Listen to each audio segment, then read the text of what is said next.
हाँ तो दोस्तों, इस वीडियो के अंदर हम गोयल सॉल्ट के आईपीओ के बारे में बात करेंगे और जानेंगे कि इस आईपीओ के अंदर आपको कितना लिस्टिंग गेन मिल सकता है और आपको इस आईपीओ के अंदर अप्लाई करना चाहिए या नहीं। चलिए शुरू करते हैं। तो देखिए, सबसे पहले हम ये जानेंगे कि ये कंपनी क्या काम करती है। तो देखिए, जो कंपनी है 2010 में ये कंपनी स्टार्ट हुई है, यानी कि लगभग 12 से 13 साल ये कंपनी को स्टार्ट हुए हो चुके हैं। तो देखिए, जो कंपनी है, ये कंपनी जो रॉ सॉल्ट होते हैं उन्हें यहाँ पे इनकी जो रिफाइनरी है वहाँ पे ये कंपनी रॉ सॉल्ट को रिफाइन करने का ये हमें यहाँ पे काम करती हुई नजर आती है। अगर हम कंपनी की इंडस्ट्रियल सॉल्ट की अगर हम बात करेंगे तो मेनली अगर हम देखेंगे जो सोप एंड डिटर्जेंट इंडस्ट्रीज होती है, यानी कि जो साबुन वगैरह होता है, उसके अलावा जो डिटर्जेंट पाउडर के अंदर जो सॉल्ट वगैरह यूज़ किए जाते हैं तो वो ये कंपनी हमें यहाँ पे प्रोड्यूस करती हुई नजर आती है। और उसके अलावा जो ग्लास, पॉलिस्टर, प्लास्टिक और रबर ये इंडस्ट्री के अंदर जो सॉल्ट यूज़ किया जाता है तो वो ये कंपनी हमें यहाँ पे प्रोड्यूस करती हुई नजर आती है। मेनली अगर हम देखेंगे तो इंडस्ट्रियल सॉल्ट का बिजनेस हमें यहाँ पे ये कंपनी का नजर आता है, यानी कि जो मेनली इंडस्ट्रीज के अंदर जो अलग अलग प्रोडक्ट के अंदर जो सॉल्ट यूज किया जाता है वो ये कंपनी हमें यहाँ पे बनाती हुई नजर आती है। अगर हम कंपनी की रिफाइनरी की अगर हम बात करेंगे तो देखिए, नावा सिटी के यहाँ पे कंपनी की रिफाइनरी हमें यहाँ पे नजर आती है, जो सांबर लेक के पास में, तो वहाँ पर हमें यहाँ पे कंपनी की रिफाइनरी नजर आती है। उसके अलावा अगर हम देखेंगे तो यहाँ पे कंपनी के पास में लीज राइट भी है, जहाँ पे कंपनी लगभग अगर हम बात करेंगे तो जो 18.66 हेक्टेयर्स का यहाँ पे कंपनी को लैंड मिला हुआ है गवर्नमेंट और राजस्थान की तरफ से, तो वहाँ पे कंपनी अच्छा खासा जो रॉ सॉल्ट है उसे वहाँ पे कंपनी हार्वेस्ट कर सकती है। अब अगर हम यहाँ पे ऑब्जेक्टिव की अगर हम बात करेंगे तो देखिए, यहाँ पे कैपिटल एक्सपेंडिचर यानी कि जो क्वालिटी को यहाँ पे इंप्रूव करने के लिए कंपनी को कैपेक्स वगैरह करना है, तो उसके लिए यहाँ पे कंपनी का आईपीओ में आता हुआ नजर आ रहा है। और उसके अलावा यहाँ पे कंपनी को कुछ मार्केटिंग वगैरह करनी है, यानी कि उनको कुछ ब्रांड क्रिएशन वगैरह कंपनी को करना है, तो उसके लिए यहाँ पे ये कंपनी का आईपीओ में आता हुआ नजर आ रहा है। बाकी अगर हम बात करेंगे जो वर्किंग कैपिटल के रिक्वायरमेंट्स है, यानी कि जो डेली टू डेली जो कैश के रिक्वायरमेंट्स होते हैं, उसके लिए यहाँ पे ये कंपनी का आईपीओ में आता हुआ नजर आ रहा है। तो देखिए, मेरे ख्याल से अगर आप देखोगे तो ये नॉर्मली अगर हम देखेंगे इंडस्ट्रियल सॉल्ट का ये कंपनी हमें यहाँ पे काम करती हुई नजर आती है। तो यहाँ पर मेरे ख्याल से कंपनी को क्या मार्केटिंग करने की जरूरत है, क्योंकि यहाँ पर अगर आप देखोगे मेनली जो डायरेक्ट टू एंड जो कंज्यूमर है वो यहाँ पे मेन कंपनी का कस्टमर नहीं है। तो यहाँ पर अगर हम देखेंगे तो यहाँ पे जो बड़ी बड़ी एफएमसीजी कंपनीज होती है तो वो हमें यहाँ पे मेन कंपनी की कस्टमर नजर आती है। और उसके अलावा अगर हम देखेंगे तो यहाँ पे आयोडाइज सॉल्ट वगैरह बनाने का भी ये कंपनी काम करती है, तो हो सकता है कि वहाँ पे कंपनी को थोड़ी बहुत मार्केटिंग करने की वहाँ पे कंपनी थोड़ी बहुत मार्केटिंग करने वाली है। उसके अलावा अगर हम यहाँ पे कंपनी के प्रमोटर्स थे, यहाँ पर अगर हम बात करेंगे बहुत ज़्यादा हमें प्रमोटर्स यहाँ पे नजर आते हैं। एक तरीके से हम ये बोल सकते हैं कि पूरा गोयल ग्रुप हमें यहाँ पे कंपनी का प्रमोटर नजर आता है।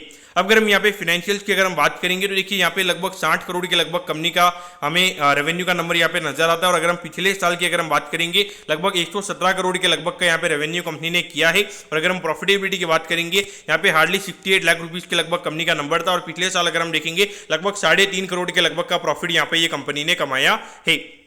लेकिन एक चीज़ अगर हम यहाँ पे देखेंगे तो अगर हम नेट प्रॉफिट मार्जिन की अगर हम कंपनी की अगर हम बात करेंगे तो हार्डली अगर हम यहाँ पे 3% के लगभग का नेट प्रॉफिट का मार्जिन हमें कंपनी का नजर आता है। तो ये क्लियर कट इंडिकेशन है कि ये कॉमोडिटाइज्ड हमें यहाँ पे कंपनी का बिजनेस यहाँ पे नजर आता है, यानी कि कोई ज़्यादा अर्निंग्स यहाँ पे नहीं है। तो यहाँ पे जितना ज़्यादा कंपनी का एसेट टर्नओवर होगा उतना ज़्यादा यहाँ पे कंपनी का बिजनेस हमें बढ़ता हुआ नजर आएगा। यहाँ पे जो इनके कस्टमर्स की अगर हम बात करेंगे, जो बड़ी बड़ी कंपनीज होती है वो हमें यहाँ पे कंपनी के कस्टमर्स नजर आती है। ये नॉर्मली अगर हम देखेंगे तो वो कंपनीज इन्हें उतना ही पैसा देंगे कि जिससे ये कंपनीज हमें यहाँ पे सर्वाइव करती हुई नजर आएगी। ये ज्यादा प्रॉफिट कभी भी इनको नहीं कमाने देंगे। तो ये देख के मुझे लगता है कि कोई इतना ज्यादा इंटरेस्टिंग बिजनेस मॉडल हमें यहाँ पे ये कंपनी का नजर नहीं आता है। अब अगर हम आईपीओ के डिटेल्स के बारे में अगर हम बात करेंगे तो देखिए, 26 तारीख को ये आईपीओ में ओपन होता हुआ नजर आएगा और 29 को ये आईपीओ में क्लोज होता हुआ नजर आएगा। यहाँ पे 38 रुपीज पर शेयर पे कंपनी हमें शेयर देती हुई नजर आ रही है। 3000 शेयर्स का हमें यहाँ पे लॉट नजर आता है, यानी कि एक लॉट को अप्लाई करने के लिए यहाँ पे 1,14,000 रुपए आपको यहाँ पे लगने वाले हैं। अब अगर हम इश्यू साइज की अगर हम बात करेंगे तो देखिए, 18 करोड़ 63 लाख रुपीस के लगभग का आईपीओ में यहाँ पे नजर आता है। और यहाँ पे एनएससी के एसएमई प्लेटफॉर्म पे ये कंपनी हमें लिस्ट होती हुई नजर आएगी। और आई थिंक मेरे ख्याल से एक छोटा इश्यू है, मेरे ख्याल से 50% के लगभग का रिटेल कोटा यहाँ पे कंपनी का रहेगा। तो लगभग 9 करोड़ के लगभग का रिटेल कोटा हमें यहाँ पे ये कंपनी का नजर आता है। और अगर 35% के लगभग रहेगा तो वहाँ पे 5 से 6 करोड़ के लगभग का ये कंपनी का रिटेल कोटा मेरे ख्याल से वहाँ पे रहेगा। अब अगर हम टाइम टेबल के बारे में अगर हम बात करेंगे, देखिए 5 तारीख को आपको पता चल जाएगा कि आपको अलॉटमेंट मिला है या नहीं। अगर अलॉटमेंट नहीं मिलता है 6 तारीख को आपको रिफंड मिल जाएगा। 9 तारीख को आपके डीमैट अकाउंट में शेयर आ जाएंगे अगर आपको अलॉटमेंट मिलता है। और लगभग 10 तारीख को ये कंपनी हमें यहाँ पे लिस्ट होती हुई नजर आएगी।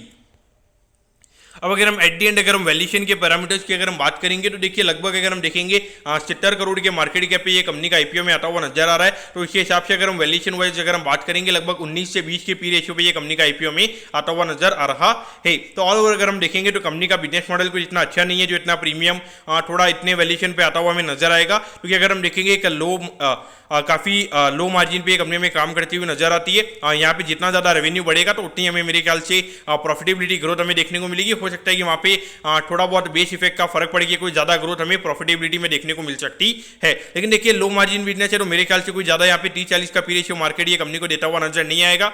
अब मेरे ख्याल से इतना ज़्यादा कुछ इंटरेस्टिंग नहीं है, और मार्केट में अगर हम देखेंगे बाकी और भी ज़्यादा अपॉर्चुनिटीज़ हैं तो मेरे ख्याल से वहाँ पर अपने अप्लाई करना चाहिए। तो इस कंपनी में मुझे इतना ज़्यादा कोई एक्स्ट्राऑर्डिनरी इतना कुछ लगा नहीं है, तो मेरे ख्याल से ये मैं तो पर्टिकुलरली इसको अवॉइड करूँगा। क्योंकि देखिए अभी मार्केट में इतने ज़्यादा आईपीओ जा रहे हैं जहाँ पर मेरे ख्याल से जो आईपीओ अच्छे लगते हैं वहाँ पर पैसे लगाने चाहिए। यहाँ पर मेरे ख्याल से क्या अवॉइड करना है वो मेरे ख्याल से ज़्यादा इंपॉर्टेंट है एज कम्पेयर टू क्या अप्लाई करना है। तो मैं तो इसे क्लियरली अवॉइड करूँगा, और मेरा रिकमेंडेशन भी ये रहेगा कि आपको भी अवॉइड करना चाहिए। तो दोस्तों मैं कहता हूँ कि गोयल सॉल्ट के आईपीओ के बारे में आपको सब कुछ समझ में आ गया होगा। अगर आपकी कोई भी क्वेरीज है आप कमेंट कीजिए, मैं जरूर आपके कमेंट पर रिप्लाई करूंगा।